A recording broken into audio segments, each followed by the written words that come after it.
when you get your hair cut and there's just bits for the rest of the day. Today we're doing top 10 dollar bargain dinkum dollar knives. Really good value on the table in front of me.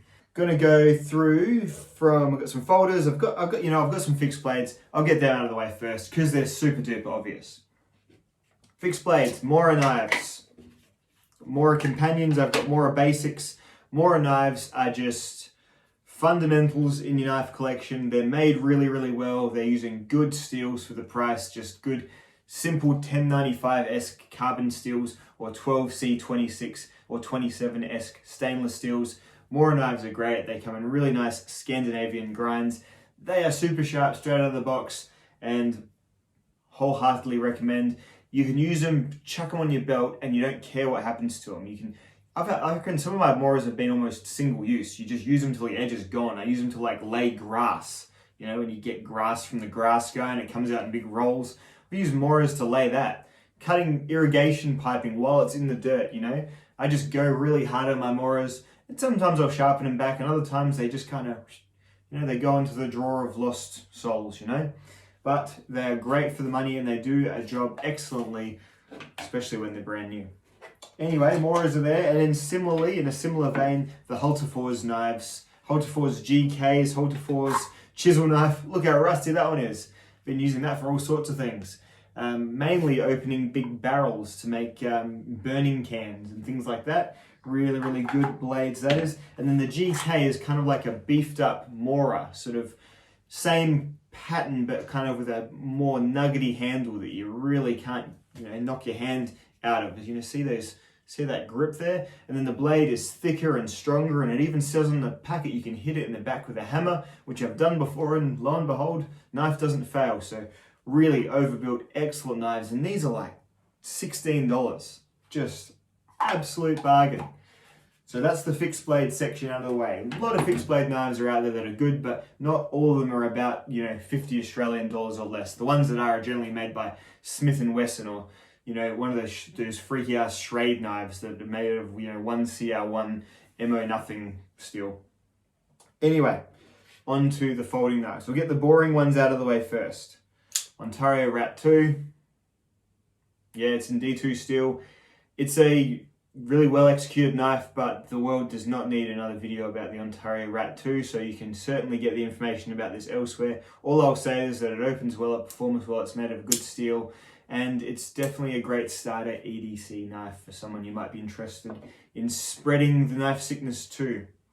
And secondly is the Opinel number 8. You can't have a good budget knife video without acknowledging the glory of the Opinel. It's a great locking knife. Most of these knives are locking knives, and this one has an unconventional lock. It hasn't really been replicated on too many other blades, lest the Opinel. This collar lock here, again, really good basic carbon steel. The stainless steel they use is a bit on the crummy side, so if you get a carbon steel Opinel, just oil it every now and then. These things slice probably better than most of the knives that cost 10 times as much, just because they're thin and they're tallish blades for a thin stock that they have. They're really good in fire kits, in everything. Buy a handful of Opinels and distribute them at your leisure. Next, the CRKT CEO. You all know me, you know I like a skinny knife. This is a very skinny knife. It fits in the same pocket as your phone, taking about the same amount of real estate as a pen, and a smaller pen at that. CEO is great. They make a flipper version of it as well, but I'm quite happy with my thumb stud version. Skinny knives sometimes need a little bit of customized sharpening to make them slice good. This one's okay. It's probably still a little on the thick side. I would have liked to have seen this as thin as an Opinel, but instead it's probably about as thin as a, maybe as a Spyderco Delica or something similar. Definitely not a thick knife, but on a blade that's only that tall, you often need to thin it out as much as you can. But it's a great knife, good action, good price. It's 8CR, 13 MOV, but design-wise, it's kind of unique enough, and it's good to be able to get a nice, different design from a company that generally has good mechanical assembly. It's just the sacrifice making is obviously the whiz-bang materials just aren't there. But what do you expect for, you know, entry-level price knives? Moving on, certainly should have probably raised this with my boring options at the start, but Victorinox Swiss Army knives Super good value. This was the Explorer model. This is my favorite. This one has the magnifying glass and the 3D Phillips in it, which I think are two really, really well done tools. The magnifying glass with a pair of tweezers sorts all of your splinter needs out, and this is usually in my first aid kit for that exact reason. Then you've got knives, you've got scissors for bandages, you've got can openers, bottle openers, the little pen knife, all sorts of great stuff. Has its own little set of tweezers which you can swap out and put the little pen in maybe if you want, and a little toothpick which you could also do the same. Corkscrew, the little pin. It's a great tool, the Explorer, and still about $50 odd. The Buck 110 Lightweight is an American-made buck knife. It's got a really great slicing blade. It's got this plastic handle, which, isn't the most luxury feeling stuff going, but it's an American-made knife for a very low cost, and it's got the 420 HC Boss heat-treated steel, which I've always found performs about as well as VG10, so it's definitely an upgrade. I have a pretty crummy steel usually. I wholeheartedly recommend this knife if you're after something that's more of a sheath carry, something larger, something a bit more for hard work even. But if you're wanting a hard work knife, what better than the Cold Steel Toughlite? So this is at exactly $50 in Australia, and this is probably the best knife you can get, the most complete knife you can get for under $50 in Australia. Many of these other ones are about, Rat 2s are usually about 56, The Buck's probably going to be about 60 by the time you get it here. This is probably the best buy out of all these, because not only do you get pretty decent materials, you get the AUS8A steel, which it's probably going to perform about as well as the good 420 HC, or maybe even some VG10 pushing, nipping at its heels even. And then you've got a really nice hollow ground utility style blade with a triad lock. That's right, a full-sized triad lock. This isn't one of those budget Cold Steels where they give you that side flippy lock just to make yourself feel better. This is a proper triad lock in the Gravity handle. And yeah, you can do a lot of work with this little blade. Very utility feeling.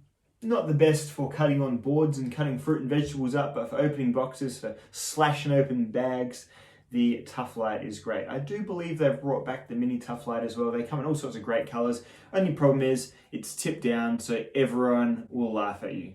But once that's over and you actually got the knife in hand using it, you've got a comfortable handle, you've got a great little blade, high utility, high strength.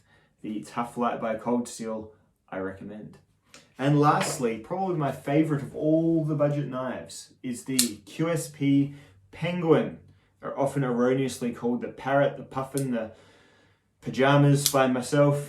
This is definitely the Penguin. It's the sheep's foot QSP knife. It's just a liner lock. It's not super overbuilt, but action's great, and the D2 steel in this cuts for a good long time. This is a knife that I've severely abused, and it still has a really good working edge, and I've only done the most basic of touch-up jobs to it. So this is some good D2 steel. As you probably noticed, there's only one of these knives on the table that's American made. The other one is, French.